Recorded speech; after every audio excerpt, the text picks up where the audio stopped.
अम्बा की प्रतिज्ञा। महाभारत के युग में काशी राज्य बहुत प्रसिद्ध था। वह राज्य सुखी और संपन्न था। काशी नरेश की 3 बेटियां थीं, अम्बा, अंबिका और अंबालिका। सुंदरता और गुण में तीनों ही एक से बढ़कर एक थीं। काशी नरेश को उनके विवाह की चिंता थी। उस समय राजवंशों में स्वयंवर की प्रथा थी। सभी राजा इसमें भाग लेते थे और राजकुमारी किसी एक को माला पहनाकर उससे विवाह करती थी। काशी नरेश ने भी अपनी तीनों बेटियों के लिए स्वयंवर की घोषणा कर दी। स्वयंवर वाले दिन देश विदेश के राजा सज धज कर भाग लेने आए। राजा शांतनु के पुत्र भीष्म भी वहां आए। उस समय तक भीष्म बूढ़े हो चले थे। दरअसल वे अपने सौतेले भाई विचित्रवीर्य के लिए पत्नी की तलाश करने आए थे, पर लोगों ने समझा कि वे अपने विवाह के लिए स्वयंवर में आए थे और उनका मजाक उड़ाने लगे। राजाओं के इस प्रकार के व्यवहार से भीष्म को क्रोध आ गया और उन्होंने तीनों राजकुमारियों का हरण कर लिया। स्वयंवर में आए उन सभी राजाओं ने मिलकर उन्हें रोकने की कोशिश की, लेकिन वे नाकाम रहे। उस समय राजपूतों में हरण कर विवाह की प्रथा थी। जब हस्तिनापुर में इन तीनों राजकुमारियों के विवाह की तैयारियां हो रही थीं, तो राजकुमारी अम्बा ने भीष्म से विनती कर कहा कि वह राजा शल्य से प्यार करती थी, अतः वह विचित्रवीर्य से विवाह नहीं कर सकती थी। तब भीष्म ने उसे राजा शल्य के पास जाने की अनुमति दे दी। राजकुमारी अम्बा राजा शल्य के पास चली गई। उधर राजा शल्य को उसके हरण का समाचार मिल चुका था, इसलिए उन्होंने अम्बा से विवाह करने से इनकार कर दिया।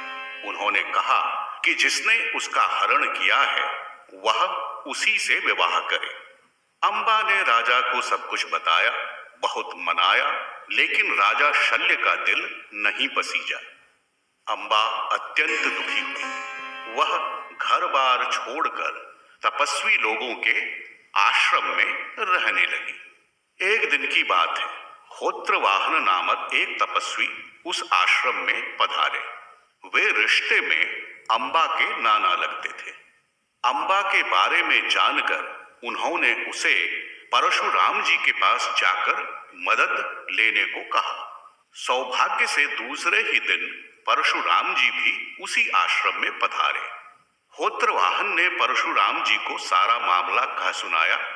परशुराम जी ने अम्बा का हाल सुना और बोले, भीष्म मेरा शिष्य है, वह मेरी बात नहीं टालेगा। तुम मेरे साथ चलो, मैं भीष्म से बात करता हूं। अम्बा तैयार हो गई। तब परशुराम जी अम्बा को साथ लेकर कुरुक्षेत्र आ गए। वहां पहुंचकर उन्होंने भीष्म को संदेश भेजा, तो वे तत्काल ही उनसे मिलने गए। परशुराम जी ने भीष्म से कहा, जब तुम्हें विवाह नहीं करना था तो कन्या हरण क्यों किया और उसे क्यों छोड़ दिया? इसे राजा शल्य ने भी स्वीकार नहीं किया, क्योंकि तुमने इसे छुआ। अब तुम ही इसे स्वीकार करो। भीष्म सारी बात जानकर दुखी हुए, लेकिन अपनी प्रतिज्ञा से डिगने के लिए तैयार न हुए। उन्होंने कहा, मेरी प्रतिज्ञा तो अटल है और अब मैं इसका विवाह अपने भाई से भी नहीं करवा सकता, क्योंकि इसी ने कहा था कि यह राजा शल्य की हो चुकी है। किसी दूसरे पुरुष को चाहने वाली को स्वीकारना उचित नहीं है। लेकिन अब इसका क्या होगा? परशुराम जी ने कहा, तुम्हारी गलती के कारण ही इसकी यह दशा हुई है, अतः तुम ही इसे अपनाओ। लेकिन भीष्म न माने। परशुराम जी को क्रोध आ गया। उन्होंने भीष्म को युद्ध के लिए ललकारा। भीष्म ने भी स्वीकार कर लिया। उसके बाद उन दोनों गुरु शिष्यों के बीच कई दिनों तक घमासान युद्ध हुआ। देवतागण इस महायुद्ध से घबराने लगे। उन्होंने ब्राह्मणों के साथ मिलकर किसी प्रकार से परशुराम जी को युद्ध विराम हेतु मना लिया। तब भीष्म ने भी गुरु परशुराम को प्रणाम कर अपने शस्त्र वापस रख लिए। अंबा के लिए यह एक कठिन सत्य था। उसे किसी भी प्रकार पति का मिलना संभव न था। उसने क्रोध में आकर प्रतिज्ञा की कि वह भीष्म का वध करेगी, क्योंकि वही उसकी इस दशा का कारण थे। इस प्रतिज्ञा के बाद उसने कठिन से कठिन तप करना प्रारंभ कर दिया। ब्राह्मणों और ऋषि मुनियों के समझाने पर भी उसने तप न छोड़ा। तप के प्रभाव से उसने वत्स के राजा के घर में एक राजकुमारी के रूप में जन्म लिया। इस जन्म में भी उसने अपना हठ न छोड़ा। अंत में उसके तप से प्रसन्न होकर भगवान शिव ने उसे दर्शन दिया, तो उसने भीष्म को मारने का वर मांगा। शंकर जी ने यह आशीर्वाद दे दिया तो वह बोली, लेकिन मैं तो एक स्त्री हूं, मुझ में इतना बल नहीं कि युद्ध कर सकूं। आप ऐसी कृपा कीजिए कि मैं भीष्म को युद्ध में मार सकूं। भगवान शंकर ने कहा कि तुम ही उसके मरने का कारण बनोगी। तुम कन्या होकर भी पुरुष बनकर मेरे कथन को सत्य करोगी। यह सुनकर अंबा ने अग्नि में प्रवेश कर अपने प्राणों की आहुति दे दी। उन दिनों राजा द्रुपद पुत्र के लिए भगवान शिव की तपस्या कर रहे थे। शिव जी उसकी तपस्या से प्रसन्न होकर प्रकट हुए और उसके मन की बात जानकर उन्होंने कहा, तुम्हारे एक ऐसा पुत्र होगा जो पहले स्त्री होगा।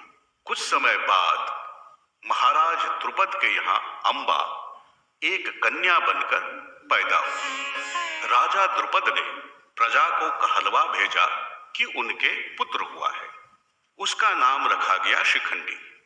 जब वह बड़ी हो गई तो राजा को उसके विवाह की चिंता हुई, लेकिन विवाह किससे करे, राजकुमारी से या किसी राजकुमार से? यह चिंता उन्हें परेशान किया करती थी, पर उन्हें विश्वास था कि भगवान शिव की बात झूठी नहीं हो सकती। अतः बहुत सोच विचार कर उन्होंने दशार्ण देश के राजा हिरण्यवर्मा की पुत्री से उसका विवाह कर दिया। लेकिन कुछ ही समय के बाद लोगों को पता चल गया कि शिखंडी लड़का नहीं लड़की है। हिरण्यवर्मा ने यह समाचार सुना तो वे अत्यंत क्रोधित हो गए और उन्होंने द्रुपद से युद्ध की घोषणा कर दी। शिखंडी को यह बात पता चली तो वह बहुत दुखी हो गई। उसे लगा कि उसके कारण ही उसके माता पिता पर यह विपत्ति आई थी। अतः उसने निश्चय किया कि वह स्वयं को मार डालेगी, तभी इस दुख से छुटकारा मिलेगा। यह विचार कर वह एक निर्जन वन में चली गई। वहां उसने खाना पीना छोड़ दिया और तप करने लगी। स्थित पर्णा नामक एक यक्ष उस वन की रक्षा करता था। उसने शिखंडी को इस प्रकार अपने प्राण देते देखा तो उससे इसका कारण पूछा। शिखंडी ने उसे सब कुछ बता दिया। यक्ष ने कुछ सोचकर उसकी सहायता करने के उद्देश्य से उससे कहा, एक उपाय है, मैं तुम्हें अपने पुरुष का शरीर दे सकता हूं, लेकिन तुम्हें यह प्रतिज्ञा करनी होगी कि काम हो जाने के बाद तुम मेरे पुरुष का शरीर मुझे वापस कर दोगी। शिखंडी तैयार हो गई। यक्ष ने अपने पुरुष का शरीर उसे दे दिया और उसके स्त्री का शरीर ले लिया। इस प्रकार दोनों ने अपना शरीर आपस में बदल लिया। शिखंडी ने प्रसन्न होकर सारा समाचार अपने पिता को बताया। द्रुपद को भगवान शिव की बात याद आ गई। वे बड़े प्रसन्न हो गए। इस बीच हिरण्यवर्मा ने भी शिखंडी को देखा तो उनका भ्रम दूर हो गया। वे गाजे बाजे के साथ द्रुपद के नगर में आए। उन्होंने शिखंडी को कई कीमती उपहार भेंट में दिए और समधि के आग्रह पर कुछ दिन वहीं रुक गए। इस बीच किसी दिन यक्षों के राजा कुबेर वन में जा पहुंचे। उनके आने पर भी स्थितपर्णा बाहर न आया तो वे क्रोधित हो गए। तब अनुचरों ने उन्हें बताया कि यक्ष ने अपना शरीर शिखंडी नाम की एक राजकुमारी को दे दिया है। वे स्त्री के रूप में होने के कारण शर्म से उनके सामने नहीं आ रहे हैं। यह सुनकर कुबेर अत्यधिक क्रोधित हो गए। क्रोध में उन्होंने स्थितपर्णा को शाप दे दिया कि वह अब स्त्री के रूप में ही रहेगा। स्थितपर्णा ने जब यह सुना तो उसने कुबेर से क्षमा मांगी। कुबेर ने कहा कि तुम्हें यह दंड तो भुगतना ही पड़ेगा। हाँ, जब शिखंडी युद्ध में मारा जाएगा तब तुम्हें पुनः अपना शरीर वापस मिल जाएगा।